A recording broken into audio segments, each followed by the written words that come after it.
next guest, Trevor Michael Georges, made soap history last year. He won the role of Ed Bailey in Coronation Street's first ever Black Family, long overdue. In just a moment, he's going to be telling us about his personal connection to the current storyline. Another break, is it?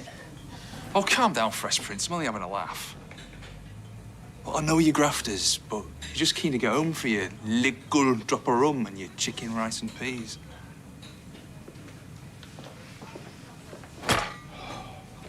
I mean, how much more of this are you going to take? Hey, like I said, you choose your battles. If I have a fight with him, I ain't gonna change him. All that happens is I get sacked and we don't get paid. So we just suck at whatever he says, then? It's nothing. Racism is nothing now, is it? I know what racism is. Well, Trevor Michael Georges joins me now. It's so good to see you. Thank you for coming in. And what an important storyline. It's something that Coronation Street always does really well, though, isn't it? Because it comes from the characters, gets people talking, and hopefully gets people to be a bit more understanding. Yes, I totally agree. Hello, good morning, by the way. Yeah, Coronation Street has always had a keen interest in raising the conversation about various subjects, and this, like many of the others, is really important today because people just need to have a little bit more awareness about it, really. And so the writers have been brilliant putting this storyline together, and it's been fantastic working with them and watching them and talking through the various issues, because everybody's experience of racism tends to be different. It's a disparate experience as you're branching out into different aspects of parts of society. So it can be quite hard to generalize the racial problem, but I think the writer's done a brilliant job. You also had advice from a remarkable woman, Stephen Lawrence's mum, Baroness Doreen Lawrence, giving really, really good advice, just making sure that you get this absolutely right, because it's so important, isn't it, to get it right? Oh, absolutely, which is why she was invited in. And it was lovely meeting her. I can't tell you. She's an extraordinary woman who's had to give up her life to this cause and has ended up in the House of Lords amongst all these other aristocrats. And she's doing a wonderful job to try and move the way society thinks.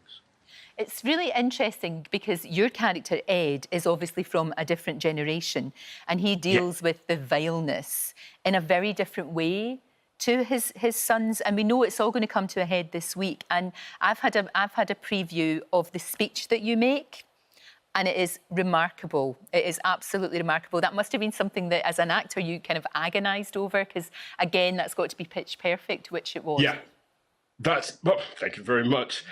Certainly that's the obligation that you feel when you get to Corrie, because so many amazing actors before you have done so many incredible performances and pushed comments and conversations in society on. So yeah, I got a hell of a bar to match. So I've tried my best, but thanks.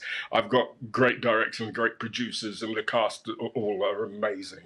You must be missing them all right now, though, because of course filming has stopped, as we know. Although it looks like, maybe fingers crossed, perhaps might be coming back in a very different way, though.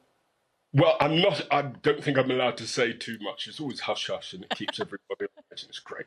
But everybody's desperate to get back to work. It's just our nature. We don't do the sitting around. Unless we're unemployed. The bizarre thing about this isolation is, as a jobbing actor over the years, I've kind of done this quite a lot.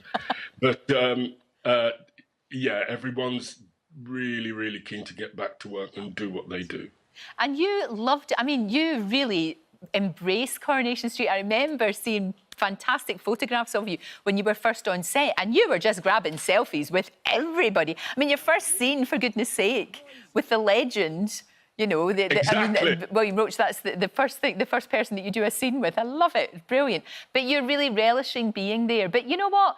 Your daughters, you've got twin girls, not that impressed, were they? Well, interestingly enough, I had, it's a long story, but the Wednesday before Christmas, my lovely agent phoned and said, congratulations, you've got the Corrie job. And I was just naturally over the moon.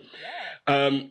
And then the Friday, my agent phoned back and went, oh, now you've also got the job in South Africa, just before you start Corrie. And I thought, this is someone else's life. I'm enjoying. Oh, that was for Noughts and Crosses, wasn't it? That was brilliant. I loved that. That's exactly right. Yeah. So my children came in from school and I sat there like the proud father about to tell them how clever I am. And I said, I'm going to be in Coronation Street. And they said, what's Coronation Street? And I thought, oh, okay, that hurt. And so that's why you have children, to keep you grounded. Absolutely, of course. What I keep telling myself. So at that point, I just thought, well, never mind, let it go. And then my wife said, what are you going to South Africa for? And I said, oh, this adaptation of this children's book called Noughts and Crosses. And she went, Noughts and Crosses? I went, yes. And she went, wait there. And she went upstairs. I heard some chatting. And then this banshee scream. And one of my daughters racing down the stairs, eyeballs flaring, nostrils.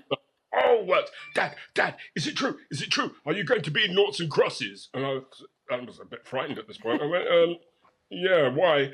It's the best book in the world. I cannot believe my dad got into Noughts. And I'm sat there and thinking, I've only got 2 scenes in this thing. And I'm going to be in Coronation Street, Lord knows how long. And so you never know. But I keep getting told off by my children because I'm not that TV savvy as a viewer. So I made the mistake of meeting all the lovely contestants from RuPaul's Drag Race at the end. Lovely. My daughters are addicted to the programme. Me too. So I mentioned it a couple of weeks later that I'd met them, and I showed them the photographs, and I get told off every 2 or 3 weeks as they've discovered I've met someone else that they're fans of. I love that. I love that. At least they've got the photographic evidence, Trevor. At least they've got that. Do you know what?